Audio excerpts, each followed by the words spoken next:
Welcome to the Worthy House, where we offer reality focused writings on a variety of topics, often on history, politics, and, in general, on human flourishing in a post liberal future. I'm Charles, the maximum leader of the Worthy House. And today we are reviewing Napoleon, A Life by Andrew Roberts. For some time now, I've been claiming that what we are likely to get, and probably need, whether we like it or not, is a man of destiny. The original man called that was, of course, Napoleon Bonaparte. Neither my claim nor Napoleon is popular nowadays. We have gotten used to hearing that individual men don't matter, that history is instead, take your pick, a matter of struggle for economic advantage, or of the opinions and actions of the masses, or of blind and random fate, or of group politics of one type or another.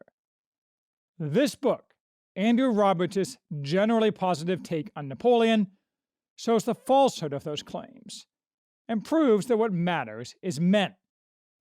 Not men in general, but a tiny subset of men who make, and have always made, the world what it is, and what it will be, good and bad. This is obvious. We are today made to pretend it's not obvious, because it offends two shrill and culturally dominant sets of ideologues. Egalitarians, who think that somehow it is humiliating to mankind that the mass of people does not matter at all in history, and self-appointed leaders of groups from whom great men have never arisen, who likewise find it humiliating that reality excludes them from prominence. But it's still obvious. I should note, too, that I keep saying men not as a verbal tick, but because women in this sense, of individuals who directly and sua sponte change the course of history by reaching out and bending the world to their will, don't exist in any significant number.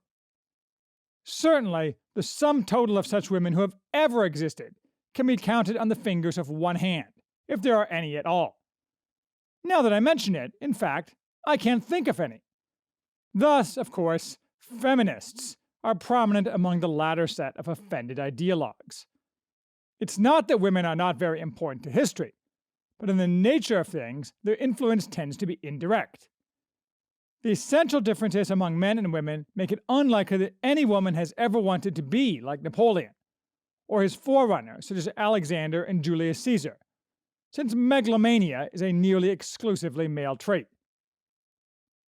And it's Napoleon's megalomania that comes through most in this biography, along with the extremely rare ability to lead and inspire men in good times and bad, and a variety of other traits, including off-the-charts charisma and charm, an inexhaustible capacity for work, an insatiable desire for knowledge, often gained by rapid-fire questioning of whomever he was with, a wry sense of humor, and a limited sense of vanity, a practical approach to solving all problems, excessive loyalty to family, and the timing and sparkle of the showman. An additional characteristic I found particularly fascinating about Napoleon, to which Roberts recurs several times, is his ability to compartmentalize his life. He could entirely close off one part of his mind to what was going on in the rest of it. He himself likened it to being able to open and close drawers in a cupboard. Coupled with a prodigious memory, like Bill Clinton, he could remember people he had met briefly many years before, and a trap-like mind that excelled in mathematics and absorbed history. This allowed Napoleon to focus on what he chose to do, and not to be distracted. In effect, he was able to accomplish more than other men because of the combination of talents with which he was blessed. Finally, Napoleon had that most important personality characteristic for a winner. He was decisive, so he got things done. We are often told that large organizations and bureaucracies defeat those who are putatively at the top of the hierarchy. This is false, or rather it doesn't have to be that way, if the man at the top has actual power and the will to use it. Donald Trump can't effectively defeat the deep state, even if he were disciplined and focused, because he lacks the necessary power. the structures of the American system don't permit him to accrue such power, though Trump would be happy to change those structures to his benefit, I'm sure. On the other hand, in the modern world, there are some leaders with that power. A good example is the Pope. Supposedly, Pope Benedict quit because he couldn't exercise his power because of the bureaucracy, which opposed him. But Benedict, unlike Trump, was an absolute monarch with limitless financial resources. If he had had the will, he could have burnt out the malignancy at the heart of the Roman Catholic Church, starting by simply firing the entire Curia. It only has 3,000 people, and as John the 23rd responded, when asked how many people work in the Curia, about half. I guarantee that if I were Pope, admittedly an unlikely possibility, within a week I would have solved the institutional problems of the Catholic Church.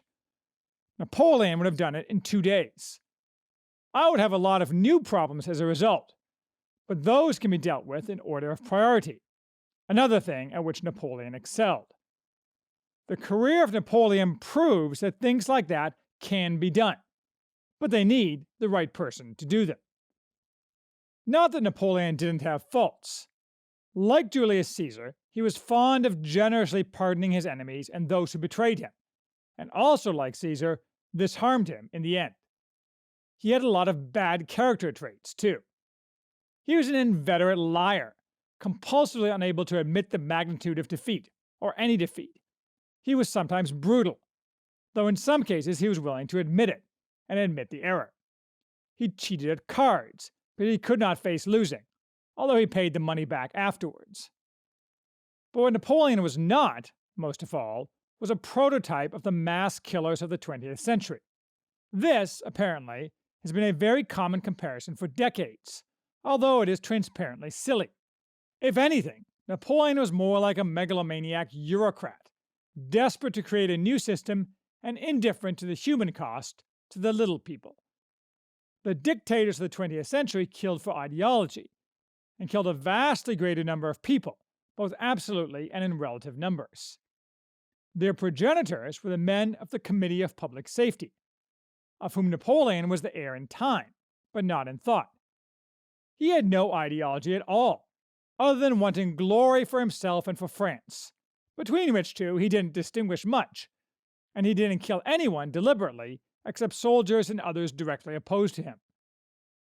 Unlike Robespierre and Saint-Just, he was no totalitarian, and he had no interest in dictating how people lived their daily lives or in ruling their thoughts, though he was happy to assist in making those lives a little better.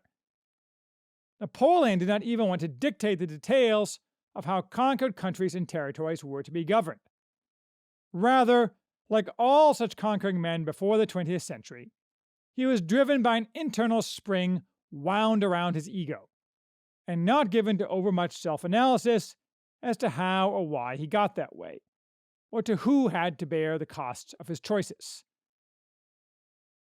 I have to admit that my knowledge of Napoleon before reading this book was pretty basic. It appears that Roberts goes against the grain of quite a bit of scholarship about Napoleon, and that the English-speaking world has traditionally viewed him as an aggressive monster, and continental scholars have either agreed, or, on the left, accurately seen him as betraying the principles of 1789. Perhaps drawing my conclusions about Napoleon from reading one book is a mistake. Still, Roberts apparently had access to fresh resources, including all of Napoleon's letters, many published recently for the first time. So at a minimum, this book is unlikely to be completely wrong in its views and conclusions. Time travels fast, though, as Napoleon would be the first to say. Perhaps this biography, published in 2014, will be superseded. It is, for example, prominently noted on the inside cover that it has been optioned by the Weinstein Company for a TV series. Sic transit. For now, this book seems to set the modern gold standard. But this book isn't for the weak of heart. It's engagingly written, but still very long. Names of people and places are endless, though the excellent maps help with the latter. So it's a commitment, but a worthwhile commitment. And it has other highlights. For example, Roberts appears to have personally visited nearly all, or perhaps all, of the scores of Napoleon's battlefields. References to such visits are only occasional, but they add a lot, both flavor in how a site looks today, and insight in how a battle proceeded and why it went one way or the other.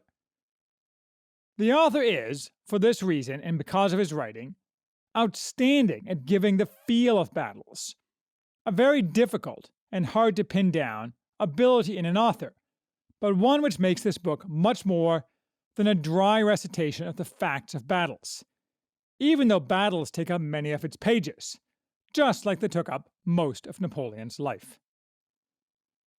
Napoleon was born in Corsica, as everybody knows.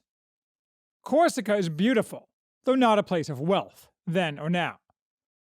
It was 1769, so Napoleon was only 20 when the French Revolution began, a young military officer in the artillery, an occupation that requires mathematics knowledge. It was, of course, the Europeans who turned artillery into an actual science, even if artillery was invented by the Chinese.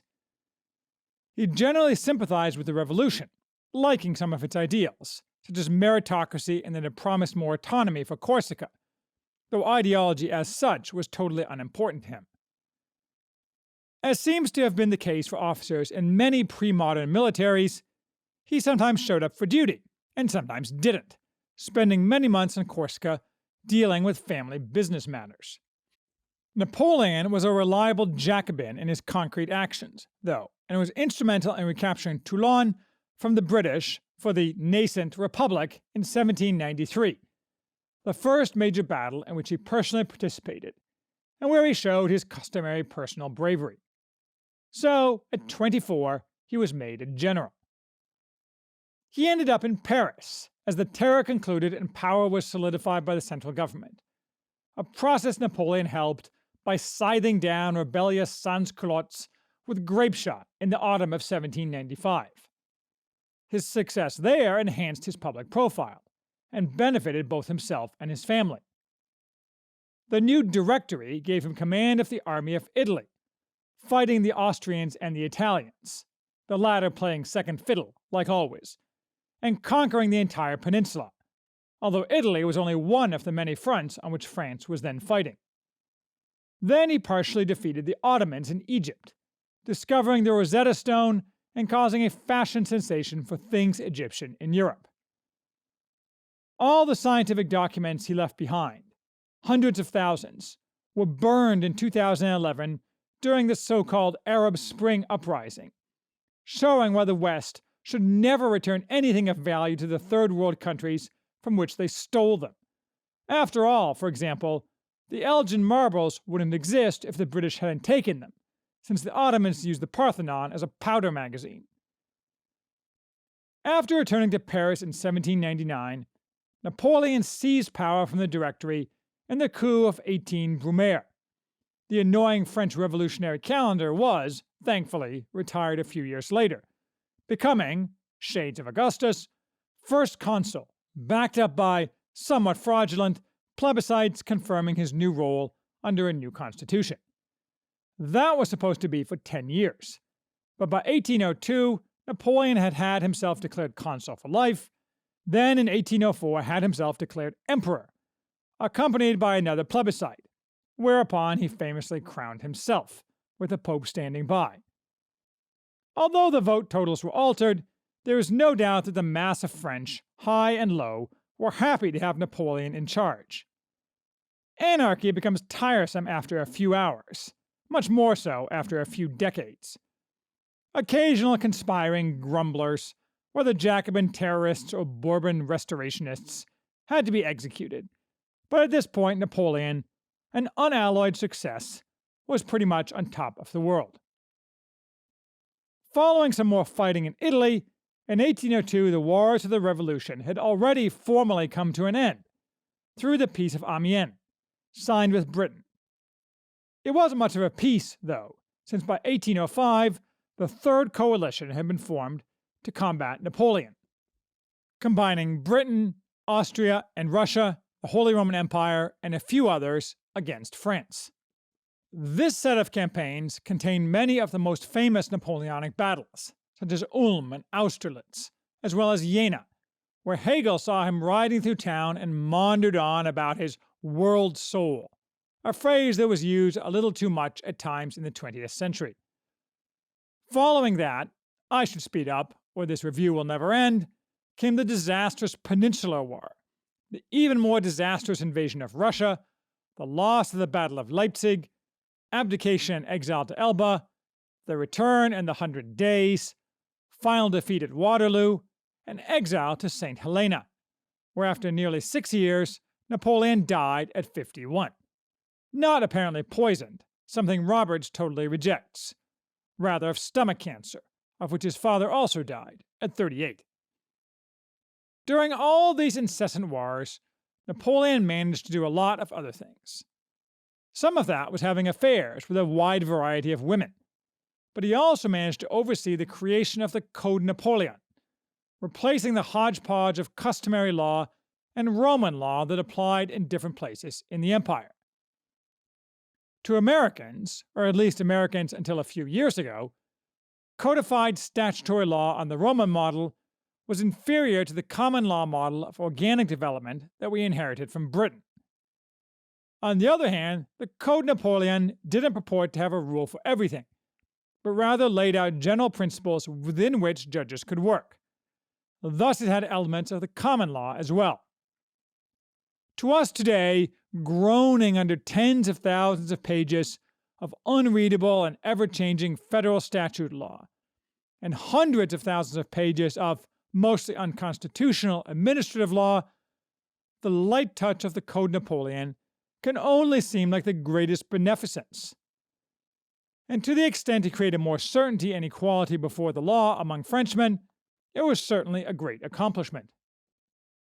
Along with the Code Napoleon, other codes, such as civil procedure, were promulgated, as well as standard coinage, weights and measures, and so forth, all worthwhile modernizing programs. He also engaged in a wide variety of corporatist economic practices, heavily subsidizing and protecting by tariffs French industry in an attempt to catch up to Britain. So that's Napoleon's life. It is fascinating, but it seems to me that the wrong conclusions and lessons are frequently drawn from that life.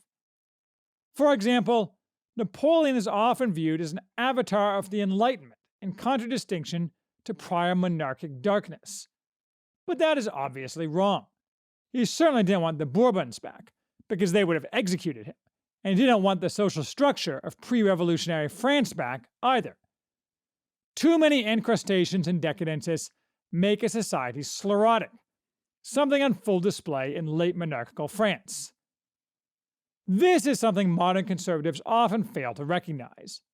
Political systems do reach the end of the line, and there is no Burkean solution to revive them at that point. But you wouldn't catch Napoleon believing in the rights of man. He wasn't interested in expanding liberty in the abstract, much less atomized liberty untethered to virtue. John Locke held no interest for him. His political reading tended to the Roman classics. Emancipation of the supposedly oppressed wasn't on his list of things to do, except to achieve instrumental gain for himself. Utopia was not a goal. He would have sneered at anyone who suggested that to him. Instead, he wanted realistic glory for France, a modicum of virtue for the people, and for everyone, order and the rule of law. These are profoundly conservative, or more accurately in context, reactionary sentiments. That Napoleon was not an avatar of the Enlightenment is easy to prove by mere modern observation. If he really were such an avatar, the left would love him. But they hate him, especially in France, where very little praise is lavished on Napoleon. He has 2 statues in Paris and 1 small street named after him. Probably Napoleon is seen by some as an Enlightenment figure as a result of the binary choice that propagandists for the Enlightenment like to pose. Modern, decayed, end-state liberalism on the one hand, and the France of Louis XVI on the other hand. They ask, in effect, why would you want to go back to the latter, And if you don't, you are required to love instead what we have to offer, as nasty as that is. But you can be anti-Enlightenment and not want to go backwards at all. In fact, if you are anti-Enlightenment, like me, you know you can't go backwards, and it's stupid to try. As I repeatedly said, the idea that reaction is a return to some imagined golden age is wrong. Rather, it is moving forward to meet the needs of the present informed by the wisdom of the past, rather than by ideology. And really, that's what Napoleon did his whole life. Thus, the closest historical analog to Napoleon was probably not, as is usually supposed, Alexander the Great, a pure conqueror, but Caesar Augustus, although Napoleon has parallels to Charlemagne as well. Both Napoleon and Augustus restored order after anarchy, centralized power, operated a propaganda machine, collected admirers across society, and modernized where modernization was necessary, using where possible the structures of the past, modified for the present to a greater or lesser degree. True, Napoleon was not as fortunate in his enemies as Augustus, and he had to engage in more radical change, given the situations he was handed. And fate led him to a different end. But in a slightly different world, Napoleon might have found a long-lasting but modernized structure of non-democratic government that could have helped avoid the 20th century. We'll never know, but that doesn't mean we can't apply lessons drawn from Napoleon to the decisions we are likely to face in the future, when history returns.